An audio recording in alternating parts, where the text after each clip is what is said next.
இப்போது அடுத்தது வந்து பிரான்ச்சஸ் ஆஃப் த சைக்காலஜி. சைக்காலஜியில் வந்து என்னென்ன பிரான்ச்சஸ்லாம் இருக்குது அப்படின்னா 2 பிரான்ச் இருக்குது. ஒன்று வந்து பியூர் சைக்காலஜி, இன்னொன்று அப்ளைடு சைக்காலஜி.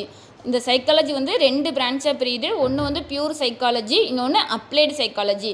இந்த பியூர் சைக்காலஜியில் என்ன வருது அப்படின்னா ஃபஸ்ட்டு ஜென்ரல் சைக்காலஜி. இது வந்து நம்மளுடைய நார்மலாக வந்து சைக்காலஜியோட ரூல்ஸை பற்றி படிக்கிறது, அதாவது அனிமலோட பிஹேவியர்ஸ், ஹியூமனோட அனிமலோட பிஹேவியர்ஸ் பற்றி படிக்கிறது, அதுதான் வந்து ஜென்ரல் சைக்காலஜி. இன்னொன்று வந்து அப்நார்மல் சைக்காலஜி, அதாவது இல்னஸாக இருப்பாங்களே, மென்டலி இல்னஸாக இருப்பாங்களே, அதை பற்றி நம்ம படிக்கிறது வந்து அப்நார்மல் சைக்காலஜி. அடுத்தது சோசியல் சைக்காலஜி. ஒரு இண்டிவிஜுவல் வந்து எப்படி வந்து சொசைட்டியோட பிஹேவ் பண்ணுறாங்க, குரூப்ஸோட வந்து பிஹேவ் பண்ணுறாங்க அப்படின்னு படிக்கிறது வந்து சோசியல் சைக்காலஜி. இன்னொன்று வந்து ஃபிசியாலஜிக்கல் சைக்காலஜி, அதாவது நார்மலாக வந்து ஃபங்க்ஷன்ஸ் எப்படி நடக்குது அப்படிங்கிறத ஃபிசியாலஜியாக படிக்கிறது வந்து ஃபிசியாலஜிக்கல் சைக்காலஜி.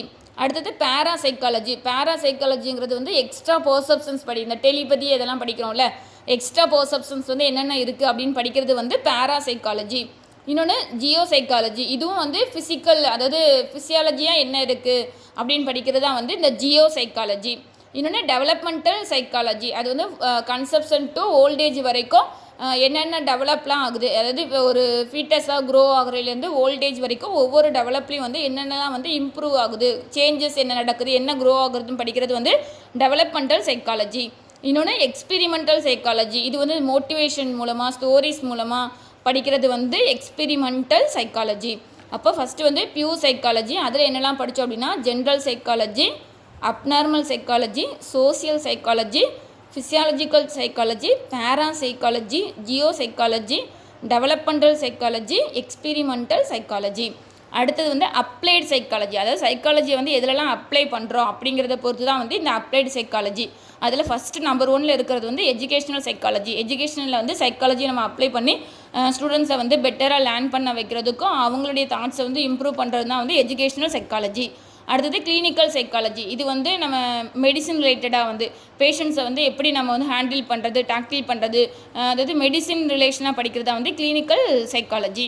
Industrial psychology. இது வந்து இண்டஸ்ட்ரியில் உள்ளவங்களை வந்து நம்ம எப்படி வந்து இம்ப்ரூவ் பண்ணுறது, அது வந்து மார்க்கெட்டிங் அப்படிலாம் பார்த்தோம்ல, மார்க்கெட்டிங்கை வந்து எப்படி இம்ப்ரூவ் பண்ணுறது அதெல்லாம் படிக்கிறது இண்டஸ்ட்ரியல் சம்மந்தமாக படிக்கிறது இண்டஸ்ட்ரியல் சைக்காலஜி. இது லீகல் சைக்காலஜி. இது வந்து க்ரைமோட பேஸ் என்ன, க்ரைமுக்கு வந்து என்ன காரணம், அப்புறம் அந்த விட்னஸோட அவங்க சொல்கிறது வந்து உண்மையா, அப்படி வந்து க்ரைமுக்கு வந்து என்ன ரீசன் அப்படிங் பற்றி படிக்கிறது தான் வந்து லீகல் சைக்காலஜி. அடுத்து மிலிட்ரி சைக்காலஜி. இது வந்து சோல்ஜர்ஸ் வந்து எப்படி இருப்பாங்க அவங்களுடைய இதை படிக்கிறது வந்து மிலிட்ரி சைக்காலஜி. அவங்கள எப்படி வந்து நம்ம வந்து வாரப்பெல்லாம் வந்து தயார்படுத்துறது, அது மூலமாக படிக்கிறது வந்து மிலிட்ரி சைக்காலஜி. அப்புறம் பொலிட்டிக்கல் சைக்காலஜி.